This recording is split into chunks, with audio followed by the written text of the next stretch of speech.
Hello friends, welcome to editorial analysis by Simplified Civil Services। आज Sunday 8 सितंबर को the Hindu नहीं आया है और इंडियन एक्सप्रेस में संडे को कोई आर्टिकल्स नहीं आते। पर चूंकि मैंने आपको बताया था कि पूरे वीक में जो भी इम्पोर्टेंट आर्टिकल होंगे हम कवर करेंगे, सो आज भी दो इम्पोर्टेंट आर्टिकल कवर किए जाएंगे और दोनों ही बहुत अच्छे आर्टिकल्स हैं, दोनों द हिंदू के आर्टिकल हैं। फर्स्ट आर्टिकल जो डिस्कस करेंगे वो है stick to fiscal deficit is the norm of for fiscal prudence. Article C Rangarajan ji ने लिखा है। आर्टिकल जब भी इनके आएंगे तो हम डिस्कस भी करेंगे और आपको रीड भी करना है। बहुत बार इनके आर्टिकल से इकोनॉमिक ऑप्शनल में और जीएस पेपर 3 में क्वेश्चन पूछे गए हैं। सो काफ़ी इंपॉर्टेंट ये हमारे लिए आर्टिकल होगा। एक मेंस का क्वेश्चन तैयार करेंगे और कुछ प्रीलिम्स के लिए कंसेप्ट भी तैयार करेंगे, जैसे कि फिस्कल प्रूडेंस क्या होता है, फिस्कल डेफिसिट क्या होता है, पब्लिक डेट क्या होता है, फिस्कल डेफिसिट और पब्लिक डेट में डिफरेंस क्या होता है। ये सारे एस्पेक्ट कवर किए जाएंगे। बहुत इंपॉर्टेंट ये आपका आर्टिकल रहेगा। नेक्स्ट आर्टिकल जो डिस्कस करेंगे वो है what is vertical fiscal imbalance. ये एक इम्पॉर्टेंट कंसेप्ट है। केंद्र सरकार और राज्य सरकार के बीच में जो फिस्कल इम्बैलेंस है उसे हम वर्टिकल फिस्कल इम्बैलेंस बोलते हैं। ये कितना है, इसे क्यों कम किया जाना चाहिए और वे फॉरवर्ड। एक मेंस का क्वेश्चन यहाँ भी तैयार हो जाएगा, प्रीलिम्स के लिए भी इंपॉर्टेंट है कंसेप्ट। तो ये सारे एस्पेक्ट कवर करेंगे। अगर आपको हमारा एनालिसिस पसंद आ रहा है तो प्लीज़ आप लोग लाइक करें, कॉमेंट करें, शेयर करें एंड सब्सक्राइब करें। और अगर आपको इसकी PDF चाहिए तो आप हमारा टेलीग्राम चैनल भी ज्वाइन कर सकते हैं। आइए शुरू करते हैं हमारा एनालिसिस। हमारा फर्स्ट आर्टिकल है stick to fiscal deficit as a norm for fiscal prudence. ये आर्टिकल द हिंदू में आया है। GS3 इकॉनमी मेंस के पर्सपेक्टिव से काफ़ी इंपॉर्टेंट आर्टिकल है। प्रीलिम्स के पर्सपेक्टिव से भी इक्वली इंपॉर्टेंट आर्टिकल है। प्रीलिम्स के पर्सपेक्टिव से ज़्यादा इंपॉर्टेंट इसलिए है क्योंकि हम कुछ टर्म्स के बारे में बात करेंगे, जैसे कि फिस्कल प्रूडेंस क्या होता है, फिस्कल डेफिसिट क्या होता है, फिस्कल कंसोलिडेशन क्या होता है, फ्लो वेरिएबल्स, स्टॉक वेरिएबल, ये सारी चीज़ें क्या है, fiscal deficit versus public debt, इनमें डिफरेंस क्या होता है, इसे समझना बहुत ज़रूरी है। जब तक आप ये टर्म्स नहीं समझेंगे आर्टिकल आपको समझ में ही नहीं आएगा। सो इन सारे कंसेप्ट को इस आर्टिकल के थ्रू हम एड्रेस करेंगे। आर्टिकल सी रंगराजन जी ने लिखा है। आर्टिकल बहुत अच्छा है, इनके आर्टिकल हमेशा हमें पढ़ने होते हैं।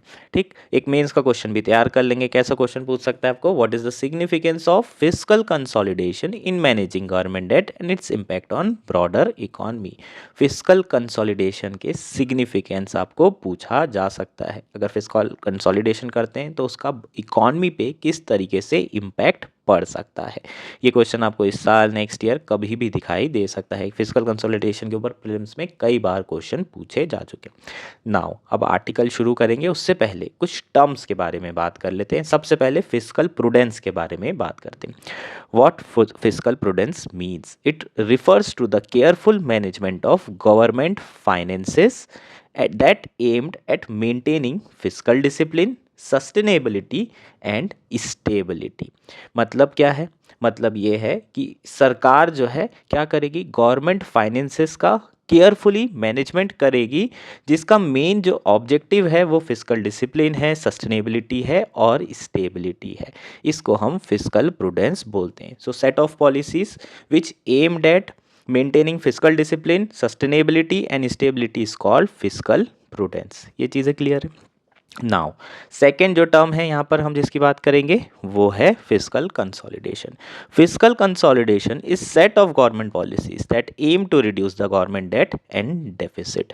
तो फिस्कल कंसोलिडेशन में वो सारी पॉलिसीज आ जाएगी जिसके थ्रू सरकार अपना जो डेट है और डेफिसिट है उसे कम कर रही है। चीज़ें क्लियर है।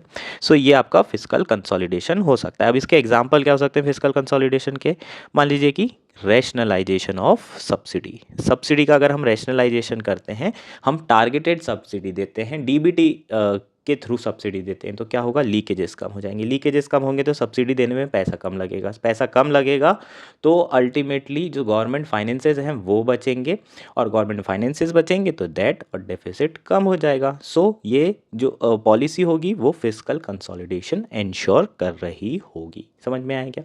इस तरह की चीज़ें आपको फिस्कल कंसोलिडेशन से रिलेटेड प्रीलिम्स में 2 बार क्वेश्चन पूछा जा चुका है और सेम क्वेश्चन रिपीट हुआ था लगातार 2 साल। सो ये कंसेप्ट आपके लिए काफ़ी इंपॉर्टेंट होगा। अभी इसके सिग्निफिकेंस के बारे में भी बात की जाएगी। नाउ नेक्स्ट टर्म के बारे में बात करते हैं, फिस्कल डेफिसिट। फिस्कल डेफिसिट क्या होता है? Total expenditure minus total revenue in a particular year. एक पर्टिकुलर ईयर में गवर्नमेंट कितना एक्सपेंडिचर कर रही है और कितना रेवेन्यू आ रहा है, उसके डिफरेंस को हम फिस्कल डेफिसिट बोलते हैं। It is a flow variable. Flow variable का मतलब क्या है? During a period of time, एक साल के भीतर अगर आप उसे मेजर कर रहे हैं या 2 साल के भीतर या 3 महीने के भीतर, तो वो वेरिएबल जो ईयरली, क्वार्टरली, मतलब किसी एक during the period of time में मेजर किया जा रहा है, उसे हम फ्लो वेरिएबल बोलते हैं। इनकम भी एक एग्जांपल हो सकता है। आपकी इनकम कितनी है? अरे भाई कितनी है कैसे बता सकते हैं हम? आप पूछिए कि महीने में कितनी है, साल में कितनी है, 10 साल में कितनी है। जब तक आप टाइम नहीं लगाएंगे तब तक के मैं इनकम बता पाऊंगा क्या? नहीं। So income is a flow variable. Fiscal deficit is also a flow variable. Public debt क्या होता है?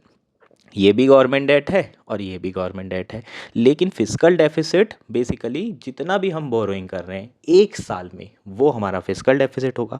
पब्लिक डेट का मतलब होता है कि हम जो है over the period of time, जितना भी आप मतलब अभी तक के जितना भी सरकार के ऊपर कर्जा हो गया है, उसका अगर आप टोटल करेंगे और एक पर्टिकुलर टाइम पे मुझे पूछेंगे, तो मैं बताऊंगा कि इस टाइम पे सरकार के ऊपर 50,000 करोड़ का कर्जा है, तो ये क्या होगा? पब्लिक डेट होगा। इसे कैसे मेजर करते हैं? डेट टू जीडीपी रेशियो में।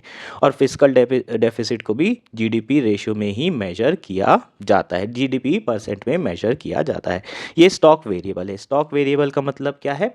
जब आप किसी एक पर्टिकुलर टाइम में पूछेंगे कि कितना स्टॉक हो गया, जैसे कि इन्वेंट्री की बात करता हूँ, आपके गोदाम में कितना स्टॉक है, तो आप बोलोगे कब? आज? हाँ, आज मेरे यहाँ 500 शर्ट है, तो 500 शर्ट है, कब है? At particular one point of time. So it is a stock variable. Similarly public debt, आज की डेट पे कितना है, कल कितना होगा?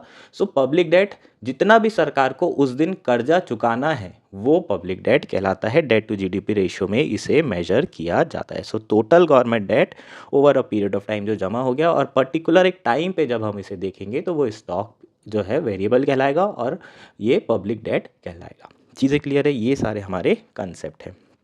अब आर्टिकल शुरू करते हैं, समझते हैं। रिसेंटली 2024-25 के यूनियन बजट में हमारी फाइनेंस मिनिस्टर निर्मला ताई जी ने क्या कहा था, उसे देख लेते हैं। फ्रॉम 26-27 ऑनवर्ड्स, 2026-27 से, our endeavour to will be to keep the fiscal deficit each year such that the central government डेब्ट will be on declining path as a percentage of GDP. The budget speech also says that the center fiscal deficit would be reduced to 4.5% of GDP in 25-26 from its budgeted level of 4.9% in 24-25. So 2026-27 से जो सरकार होगी वो क्या control करेगी? Debt to GDP ratio control करेगी। Fiscal deficit control नहीं किया जाएगा। क्या मतलब है इसका? फिस्कल डेफिसिट और डेट टू जीडीपी रेशियो के बारे में मैंने आपको डिफरेंस बता दिया, पब्लिक डेट के बारे में डिफरेंस बता दिया। सो फिस्कल डेफिसिट मेरा हो सकता है कि 4.5% ऑफ जीडीपी रहे, लेकिन उसके बावजूद भी जो मेरा पब्लिक डेट है वो कम हो सकता है। कैसे हो सकता है? क्योंकि मेरा डेट मान लीजिए बढ़ नहीं रहा है, लेकिन मेरी जीडीपी इंक्रीज हो रही है, तो ऑटोमेटिकली ये रेशियो क्या होगा? गिरता चला जाएगा। क्लियर है ये चीज़ें? सो आपका डेट अगर नहीं बढ़ेगा और नॉमिनल जीडीपी इंक्रीज होती चली जाएगी, तो public debt to GDP ratio क्या होगा? गिरेगा। फिस्कल डेफिसिट में कोई बदलाव आएगा? बिल्कुल कोई बदलाव नहीं आएगा। हो सकता है फिस्कल डेफिसिट बढ़ जाए। क्यों? क्योंकि आपकी जीडीपी बढ़ रही है और जीडीपी के परसेंटेज में आप पैसे बोरो कर रहे हैं, तो फिस्कल डेफिसिट बढ़ भी सकता है, उतना भी रह सकता है, लेकिन उसके बाद भी आपका जो पब्लिक डेट होगा वो कम हो सकता है। सरकार ये बोल रही है कि अभी तक हमारा टारगेट था फिस्कल डेफिसिट पे कि फिस्कल डेफिसिट कितना होना चाहिए? 3% होना चाहिए अकॉर्डिंग टू FRBM एक्ट जो 2018 में अमेंड किए गए थे। उसमें हमने टारगेट किया था कि जो पब्लिक डेट होगा वो 60% होना चाहिए। अब सरकार ये बोल रही है कि हमारा जो मेन टारगेट है वो फिस्कल डेफिसिट है ही नहीं, 4.5 तक हम लेकर जाएंगे 2025-26 में, और उसके बाद से हमारा जो टारगेट होगा वो डेट टू जीडीपी रेशियो को कम करना होगा। ये सरकार ने अभी ऐलान किया है। और आर्टिकल क्या कह रहा है? आर्टिकल बोल रहा है कि भाई वापस फिस्कल डेफिसिट में आपको जाने की ज़रूरत है, और क्यों ज़रूरत है वही इस आर्टिकल में अपन रीजंस में देखेंगे। With those level of fiscal deficit in 2 consecutive years, the center debt to GDP ratio is estimated at 54% in 25-26, assuring a nominal GDP growth of 10.5% in this 2 years। इसका मतलब क्या है कि अगर मैं मान लूँ कि अगले 2 साल तक 10.5% मेरी जीडीपी, नॉमिनल जीडीपी बढ़ रही है, बढ़िया तरीके से जीडीपी ग्रो हो रही है, तो आपका जो central debt to GDP ratio है वो 54% के अराउंड रहेगा और फिस्कल डेफिसिट आपका 4.5% के अराउंड रहने वाला है। अब इसके बाद से आपका जो GDP, debt to GDP ratio है वो लगातार गिर सकता है क्योंकि जीडीपी इंक्रीज होगी, लेकिन आपको फिस्कल डेफिसिट 4.5 से कम करने की ज़रूरत नहीं है। इसका मतलब क्या है कि सरकार जो है अपनी जो रिस्पॉन्सिबिलिटी है, fiscal responsibility and budget management 2000 act के अंदर उन्होंने जो टारगेट रखा था कि सेंट्रल गवर्नमेंट का जो डेट होगा वो 40% और टोटल जो है कंबाइंड स्टेट और सेंट्रल गवर्नमेंट का 60% होगा, उसे इनडेफिनेट पीरियड के लिए अबेंडन कर दिया है। फिस्कल डेफिसिट जो टारगेट थे 3% के, उसे भी छोड़ दिया है। अब सिर्फ टारगेट क्या है, अब एकदम सिंपल सा टारगेट है कि हमें जो public debt to GDP ratio है उसे कम करना है। कितना कम करना है ये भी सरकार नहीं बता रही है। It can be shown with a nominal GDP growth in the range of 10 to 11%। A falling path of the debt to GDP ratio can be ensured year after year while maintaining a fiscal deficit GDP ratio for center at 4.5%। अगर आप fiscal deficit 4.5% पे stick भी कर देते हैं, इससे कम करते ही नहीं है, और आपकी जीडीपी इंक्रीज हो रही है 10 से 11% पर ईयर, तो भी आपका जो डेट होगा, public debt to GDP ratio, वो कम होता चला जाएगा। In fact at this level of fiscal deficit the debt to GDP ratio would reach a level of 48% by 2048-49 while showing a falling debt to GDP ratio all along। इसका मतलब 4.5 fiscal deficit मैंने fix कर दिया, और उसके बाद अगर मैं मान रहा हूँ कि जीडीपी नॉमिनल ग्रोथ जो है 11-12% के अराउंड रहेगी इन द फॉलोइंग ईयर्स, तो public debt to GDP ratio धीरे धीरे कम हो करके 48% रह जाएगा 2048-49 में। और सरकार यही बोल रही है कि हमारा टारगेट क्या है कि अब जो डेट टू जीडीपी रेशियो है उसे कम करना एवरी ईयर, लेकिन कितना कम करना ये भी नहीं सरकार बता रही है। तो ऐसे में जो फिस्कल डेफिसिट है उसे हमने छोड़ दिया है, public debt to GDP ratio कम ज़रूर कर रहे हैं, लेकिन कोई टारगेट नहीं है। होगा क्या, इससे बहुत ज़्यादा नुकसान हो सकता है। कैसे हो सकता है, गवर्नमेंट डेट क्या बताता है, गवर्नमेंट डेट अगर बहुत ज़्यादा होगा तो सरकार की जो एबिलिटी होगी वापस पे करने की वो कम हो जाएगी। अब एबिलिटी अगर सरकार की पे करने की कम होगी, इसका मतलब जो सरकार लेगी पैसा, बोरो करेगी, उसमें इंटरेस्ट ज़्यादा देना पड़ेगा। मान लीजिए किसी के ऊपर कर्जा है, अगर उसके ऊपर कर्जा है तो आप उसको तभी जो है लोन दोगे जब वो आपको बोलेगा कि भाई मैं तेरे को 2 दिन के अंदर डबल पैसे करके दे, मतलब आप जब तभी इतनी रिस्क लोगे जब आपको बहुत ज़्यादा रिवॉर्ड मिलेगा। क्यों, क्योंकि हो सकता है कि वो पैसा दे ही ना पाए क्योंकि उसके ऊपर ऑलरेडी बहुत ज़्यादा कर्जा है। तो सरकार के ऊपर अगर कर्जा बहुत ज़्यादा रहता है तो जो बोरोइंग कॉस्ट होगी वो बहुत ज़्यादा होगी, और अगर बोरोइंग कॉस्ट बहुत ज़्यादा होगी तो अल्टीमेटली जो सरकार का रेवेन्यू आएगा उससे ज़्यादातर आपको इंटरेस्ट पेमेंट पे करना पड़ेगा। अगर इंटरेस्ट पेमेंट पे ज़्यादा करना पड़ेगा तो आपका जो रेवेन्यू एक्सपेंडिचर है वो मेजरली कहाँ पर जाएगा, इंटरेस्ट पेमेंट में। फिर आपका जो कंजम्पशन हो रहा है सैलरी में, पेंशन में, उसी में सारा पैसा निकल जाएगा और रेवेन्यू भी आपका डेफिसिट में रहेगा। अब आपको रेवेन्यू डेफिसिट को कवर करने के लिए क्या करना पड़ेगा, या तो और बोरिंग लेनी पड़ेगी, या फिर आपको जो कैपिटल रेवेन्यू आ रहा है उसको रेवेन्यू एक्सपेंडिचर में खर्चा करना पड़ेगा अपने रेवेन्यू को मैनेज करने के लिए। तो फिर आप कैपिटल एक्सपेंडिचर कर पाओगे क्या, नहीं कर पाओगे। और कैपेक्स अगर नहीं करोगे, कैपिटल एक्सपेंडिचर का मतलब अगर आप इन्वेस्टमेंट नहीं करोगे तो आपको रिटर्न नहीं मिलेगा, आप वेलफेयर एक्टिविटीज़ में खर्चा नहीं कर सकते, आप इंफ्रास्ट्रक्चर नहीं बना सकते, तो सरकार की कैपेसिटी जो है काफ़ी कम हो जाएगी और आने वाले ईयर में जो डेवलपमेंट होगा वो सस्टेनेबल डेवलपमेंट भी नहीं रहेगा। समझ में आए क्या, क्यों पब्लिक डेट ज़्यादा नहीं होना चाहिए, फिस्कल कंसोलिडेशन का सिग्निफिकेंस है ये। क्यों आपको फिस्कल कंसोलिडेशन करना है, क्योंकि इंटरेस्ट पेमेंट बढ़ेंगे, और इंटरेस्ट पेमेंट बढ़ेंगे इंटरेस्ट रेट बढ़ेगा और ये डेट ट्रैप में सरकार फंस सकती है। इसी तरह के डेट रेट में 1990 में सरकार फंस गई थी, बीओपी क्राइसिस हो गया था, याद है क्या 1991 का बीओपी क्राइसिस। सो हम वापस वैसी सिचुएशन में नहीं जाना चाहेंगे, इसलिए सरकार को बिल्कुल भी जो फिस्कल डेफिसिट का टारगेट है उसे नहीं छोड़ना चाहिए। दूसरा रीज़न क्या है ना छोड़ने का? अब हम ये सोचें कि चलो ठीक है, सरकार कैपिटल एक्सपेंडिचर नहीं कर रही है तो प्राइवेट सेक्टर कर ले। अब फिस्कल डेफिसिट 4.5% है और स्टेट का डेफिसिट मान लीजिए FRL, जो आपका स्टेट का लॉ है फिस्कल रिस्पॉन्सिबिलिटी लेजिस्लेशन, उसके अंतर्गत सारे स्टेट को टोटल मिलाकर के 3% फिस्कल डेफिसिट टारगेट रखना होता है। अगर इन्होंने 3% टारगेट रख भी लिया और सरकार का 4.5, तो 3% प्लस 4.5 7.45%, ये आपका हर साल जो है फिस्कल डेफिसिट टोटल रहने वाला है। इतना टोटल आपका फिस्कल डेफिसिट रहेगा। अब आपको बोरो करना पड़ेगा इतना, ऑब्वियसली ये आपका मतलब आपने ज़्यादा एक्सेस एक्सपेंडिचर किया तो एक्सपेंडिचर कहाँ से करोगे? बोरो ही करके तो करोगे ना। सो आप बोरो करोगे। बोरो करने के लिए आपके पास रिसोर्सेज क्या हैं? आप इंटरनल जो आपके रिसोर्सेज हैं उसका इस्तेमाल करोगे। इंटरनल रिसोर्सेज में जो इंपॉर्टेंट रिसोर्स होता है house hold financial savings. House hold financial saving total 5.3% of GDP रही है 2022-23 में। जनरली ये 7.5% के अराउंड रहती है। पिछले 4 सालों में अगर आप देखें, अगर आपने कोविड ईयर को हटा दिया तो उसके पहले के 4 सालों में ऑन एन एवरेज 7.6% के अराउंड आपकी हाउस होल्ड फाइनेंशियल सेविंग थी। लेकिन अब ये कितनी हो गई है? 5.3% के आसपास। और अगर मैं मान लूँ कि बाहर से सरकार जो है लोन ले रही है, बोरिंग ले रही है, तो फॉरेन जो कैपिटल होगी वो लगभग 2% के अराउंड इनफ्लो हो रही है। सो 2% ये और आपका 5.3% ये, तो 7.3% जो है क्या कर रहे हैं आप? बाहर से और अंदर से लोन उठा रहे हैं। अब आपने बाहर और अंदर से इतना लोन उठा लिया और आपकी फिस्कल डेफिसिट 7.5% ऑफ GDP है और ऑलमोस्ट इतना ही आप हाउस होल्ड सेविंग और फॉरेन कैपिटल से लोन ले रहे हैं। तो ऐसे में जो प्राइवेट सेक्टर होगा उसके लिए लोन बचेगा कहाँ? उसके लिए जो सरप्लस मनी है वो बचेगी क्या?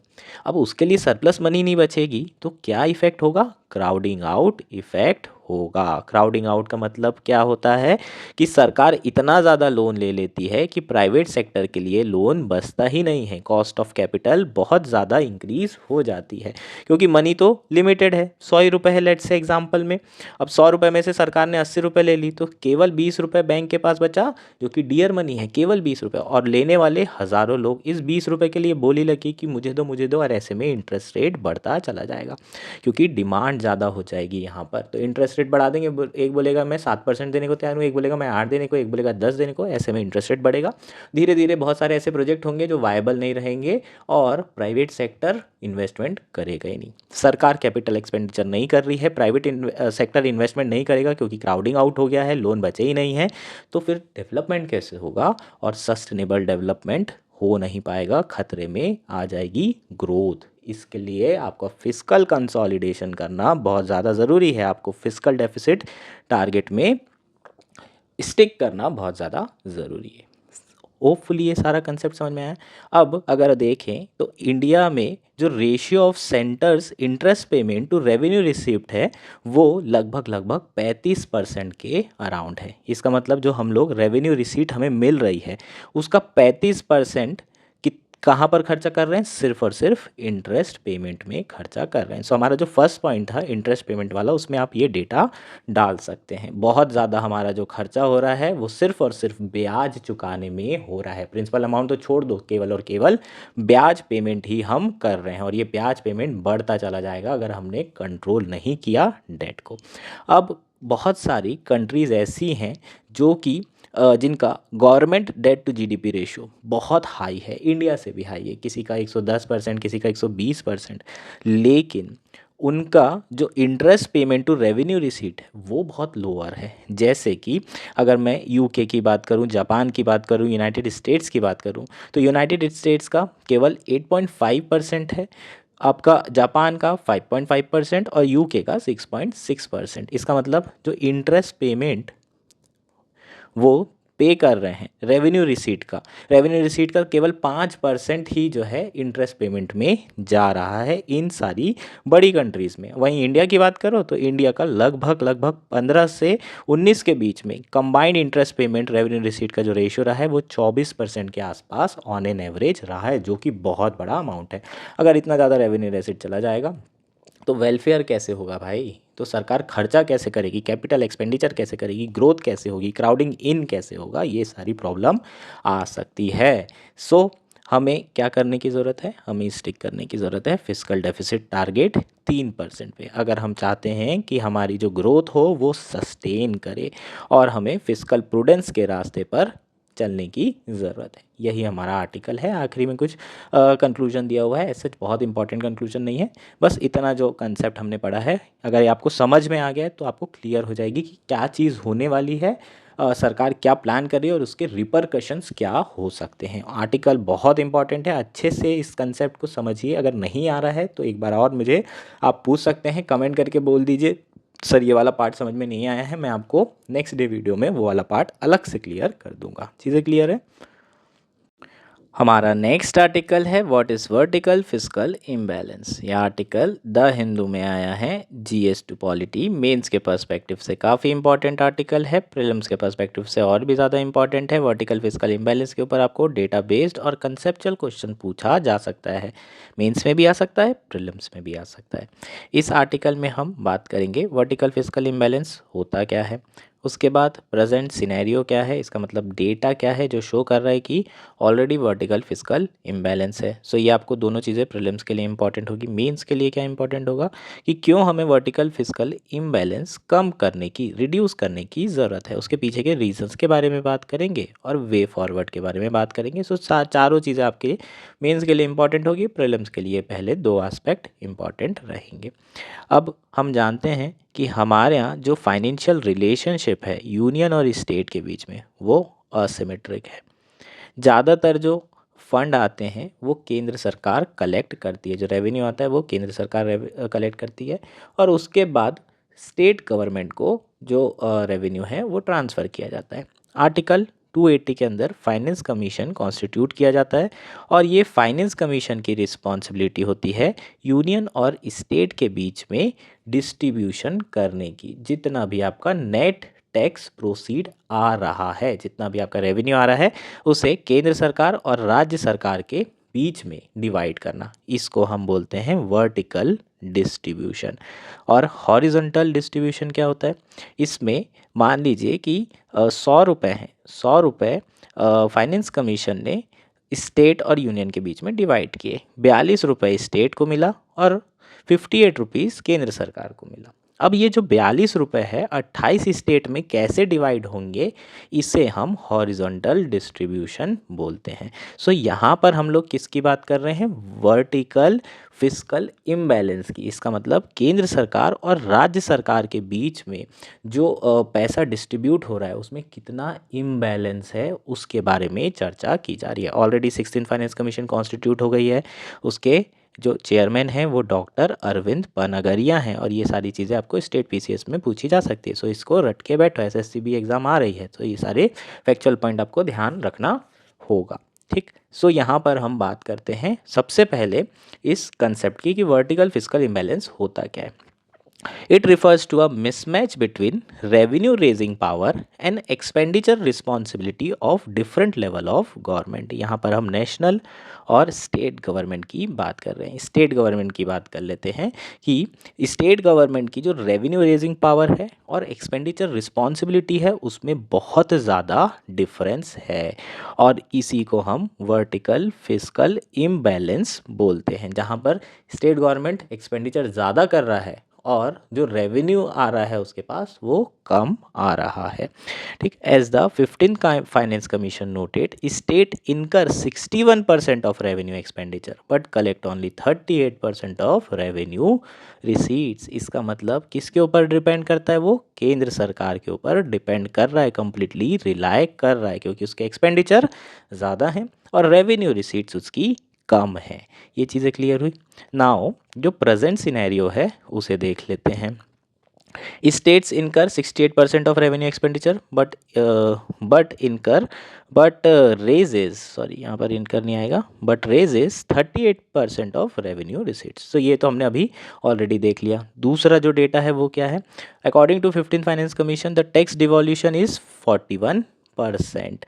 However, estimates suggest that average share of 48.94% was necessary between 2015 से 23 to eliminate vertical fiscal imbalance. इसका क्या कहना है कि जो टैक्स डिवॉल्यूशन किया गया था वो 41% था, हम जानते हैं 15th फाइनेंस कमीशन में। 14th फाइनेंस कमीशन में 42% था, 1% कम कर दिया गया क्योंकि 1% जम्मू एंड कश्मीर को दिया गया जो कि यूनियन टेरिटरी था। सो बाय एंड लार्ज जो परसेंटेज था वो 42% ही रहा है। अगर ये सोचे कि जम्मू एंड कश्मीर पहले स्टेट था फिर यूनियन टेरिटरी हो गया। उसके पहले वाले 13th फाइनेंस कमीशन में ये परसेंटेज 32% था और 10% का यहाँ पर जंप हुआ था। इसलिए इस बार 15th फाइनेंस कमीशन में जो परसेंटेज है वो ऑलमोस्ट सेम रहा है। लेकिन जो एस्टिमेट है वो ये सजेस्ट कर रहे हैं कि कम से कम 2015 से 23 के बीच में केंद्र सरकार को 48% रेवेन्यू शेयर करना था स्टेट गवर्नमेंट से, तब जाके जो एक्सपेंडिचर है स्टेट का वो पुर पाता, वो आराम से जो है बेसिकली जो एक्सपेंडिचर है उसे कर पाते बिना बोरोइंग किए। चीज़ें क्लियर है। नेक्स्ट क्या बोल रहा है, जो सरचार्ज हैं और सेसेस हैं ये एक्सक्लूड किए जाते हैं डिवॉल्यूशन पुल से, और इसी के कारण जो शेयर ऑफ मनी होता है, जो पुल होता है वो छोटा हो जाता है।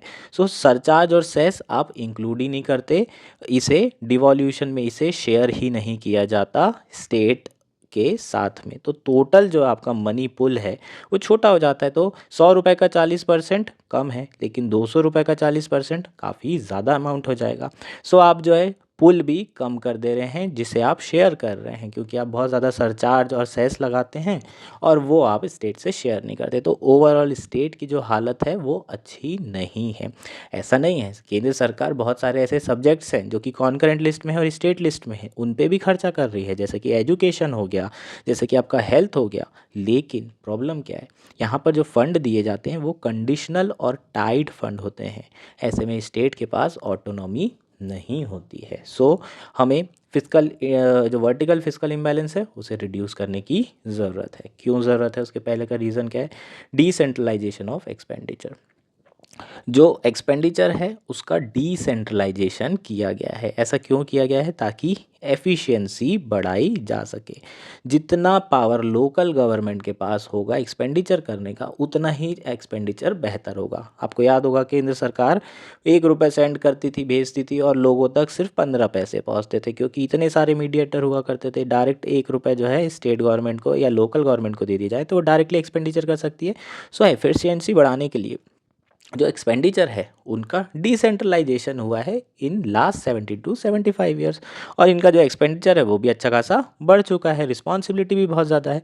लेकिन जो कलेक्शन ऑफ रेवेन्यू है उसका सेंट्रलाइजेशन किया गया है, और वो भी इसलिए किया गया है क्योंकि एफिशिएंसी इम्प्रूव हो। और अगर अलग अलग स्टेट को कलेक्ट करने के लिए दे दिए तो दिक्कत हो सकती है। इसलिए इनकम टैक्स हो गया, कॉर्पोरेट टैक्स हो गया, ज़्यादातर जो डायरेक्ट टैक्स हो गए वो सारे के सारे केंद्र सरकार ही कलेक्ट करता है, ताकि एफिशिएंटली उसे कलेक्ट किया जाए और उसके बाद शेयर किया जाए। सो एफिशिएंसी इंप्रूव करने के लिए जो एक्सपेंडिचर है वो डिसेंट्रलाइज किया गया है, और जो आपका रेवेन्यू रेज करना है वो सेंट्रलाइज किया गया है। So there is a imbalance. अगर आप शेयर नहीं करे बढ़ाएंगे स्टेट का तो इम्बैलेंस होगा, और ऐसे में होगा क्या, जो स्टेट हैं उनकी ऑटोनॉमी रिस्ट्रिक्ट हो जाएगी, और ऑटोनॉमी रिस्ट्रिक्ट हो जाएगी तो वो पर्टिकुलरली अपनी डिमांड के हिसाब से उस पर्टिकुलर स्टेट की डिमांड के हिसाब से फंड एलोकेट नहीं कर पाएंगे, अपने पर्टिकुलर स्टेट की रिक्वायरमेंट के हिसाब से फंड एलोकेट नहीं कर पाएंगे। और जो सेंटर से फंड आ रहा है वो basically one size fit all approach पे चल रहा है, मतलब एक ही जो है सारे स्टेट के लिए अप्रोच है, लेकिन हर स्टेट की सोशो इकोनॉमिक कंडीशन अलग है, तो डेवलपमेंट भी अलग तरीके से होगा, अलग अप्रोच होनी चाहिए। लेकिन केंद्र सरकार का पैसा सिर्फ एक ही जो है अप्रोच से खर्चा किया जा रहा है। ऐसे में जो ग्रोथ होगी वो सही तरीके से नहीं होगी, और जो स्टेट की ऑटोनॉमी होगी वो भी रिस्ट्रिक्ट हो जाएगी। सो हमें फिस्कल इम्बैलेंस को कम करना ज़रूरी है ताकि स्टेट की ऑटोनॉमी इंक्रीज़ हो पाए। फिस्कल फेडरलिज्म भी बहुत इंपॉर्टेंट कंसेप्ट है। कोऑपरेटिव फेडरलिज्म की हम हमेशा बात सुनते रहते हैं। सेंटर और स्टेट के बीच में कोऑपरेशन बना रहे उसके लिए फिस्कल फेडरलिज्म को स्ट्रेंथन करना भी ज़रूरी है। नेक्स्ट इंपॉर्टेंट पॉइंट है वर्टिकल फिस्कल इम्बैलेंस कम करना इसलिए भी ज़रूरी है क्योंकि मान लीजिए अगर कोई क्राइसिस आ जाता है तो उसके लिए आपको प्रिपेयर रहने के लिए फ़ंड की ज़रूरत होती है, जैसे कि कोविड-19 के समय हमने देखा था। अब कोविड-19 के समय में बहुत सारे स्टेट तो प्रिपेयर ही नहीं थे, उनके पास एक्स्ट्रा फंड भी नहीं थे। किसके ऊपर डिपेंड कर रहे थे? केंद्र सरकार के ऊपर। सारा चार्ज किसने ले लिया? केंद्र सरकार ने। स्टेट के पास फंड ही नहीं है तो वो क्या करेंगे? किसी भी क्राइसिस को हैंडल करने के लिए आपको पैसे की ज़रूरत पड़ेगी। हॉस्पिटल्स उस समय कैपेसिटी एक्सपांड करनी थी लेकिन फंड ही नहीं। अब सारा का सारा किस पे डिपेंड कर रहा है? केंद्र सरकार। केंद्र सरकार जब फंड भेजेगी तब स्टेट गवर्नमेंट उस पर काम करेगी, इम्प्लीमेंट करेगी। और एक चीज़ हमें ध्यान रखना होगा, central government is a imaginary entity और स्टेट गवर्नमेंट ही सारी चीज़ों को इम्प्लीमेंट कर रही होती है। सो अल्टीमेटली जो रिस्पॉन्सिबिलिटी है यहाँ पर स्टेट गवर्नमेंट की ज़्यादा है और उनके पास फंड बिल्कुल नहीं है। तो क्राइसिस सिचुएशन से हम डील कैसे कर पाएंगे? और कोविड-19 के समय हमने देखा था बहुत गंदे तरीके से हमारी गवर्नमेंट, चाहे कोई भी सरकार हो, सेंट्रल गवर्नमेंट या स्टेट गवर्नमेंट, बहुत बुरे तरीके से एक्सपोज हुई थी। हमारे पब्लिक हेल्थ सिस्टम बहुत बुरे तरीके से एक्सपोज हुए थे। ऑफ कोर्स ऐसा नहीं है कि ये बहुत ही सिंपल सिचुएशन थी, बहुत ही ओवरवेलमिंग सिचुएशन थी और मेजॉरिटी ऑफ कंट्रीज़ ने प्रॉब्लम फेस की थी, पर स्टिल हम डिनाई नहीं कर सकते कि हम लोग बिल्कुल भी प्रिपेयर नहीं थे इस तरह के पैंडेमिक के लिए। सो जो क्राइसिस सिचुएशन है उसके लिए प्रिपेयर्डनेस की ज़रूरत है और उसके लिए फ़ंड की ज़रूरत है और वो ऑटोनॉमी स्टेट गवर्नमेंट के पास है नहीं, सेंटर पे रिलाई करना पड़ता है। अब सेंटर स्टेट रिलेशन अच्छे नहीं है तो सरकार जो है, केंद्र सरकार फंड ही नहीं भेज रही है। बंगाल और आपको केंद्र सरकार के बीच में ये फिक्शन देखने को मिला होगा, जहाँ अलग अलग पार्टी की अलग अलग आइडियोलॉजी की सरकारें हैं। सो ऐसे में अल्टीमेटली जो भुगत रहा है वो कौन भुगत रहा है? पब्लिक, आम जनता भुगत रही है। सो वर्टिकल फिस्कल इम्बैलेंस कम करना है ताकि हम प्रिपेयर हो सके। सो जो स्टेट हैं उन्होंने 16 फाइनेंस कमीशन से डिमांड रखी कि भाई जो इस बार शेयर ऑफ टैक्स डिवॉल्यूशन है वो 42% तो है, इसे 50% पर आपको फिक्स करना है। उन्होंने ये कहा है कि ज़्यादातर जो पैसा है सेस और सरचार्ज से कलेक्ट कर रहे हैं इन लोग, तो आप एटलीस्ट हमारा अगर ये एक्सक्लूड रख रहे हो या तो इसे इंक्लूड कर दो 42% में, या फिर अगर इसे एक्सक्लूड रख रहे हो तो हमारा 50% कर दो रेवेन्यू शेयर। समझ में आया? 50% केंद्र सरकार और 50% स्टेट गवर्नमेंट। सो ये जो है डिमांड की जा रही है स्टेट गवर्नमेंट के द्वारा। Such an increase in devolution would place more untied resources in the hand of states to spend on their citizens. It would also ensure that state expenditure better respond to jurisdictional needs and priorities and that the efficiency of expenditure is enhanced. So basically ये कह रहा है कि अगर 50% हो जाता है तो जो अनटाइड फंड है वो ज़्यादा से ज़्यादा स्टेट्स के पास होंगे, स्टेट्स की ऑटोनॉमी इंक्रीज़ होगी, एक्सपेंडिचर की एफिशिएंसी इंक्रीज़ होगी और जो सिटीज़न है उनकी डिमांड के हिसाब से खर्चा उनके ऊपर किया जा सकेगा। ये सारे के सारे बेनिफिट्स होंगे। सो ये हमारा कंप्लीट आर्टिकल था। होपफुली ये आर्टिकल आपको क्लियर हो गया होगा।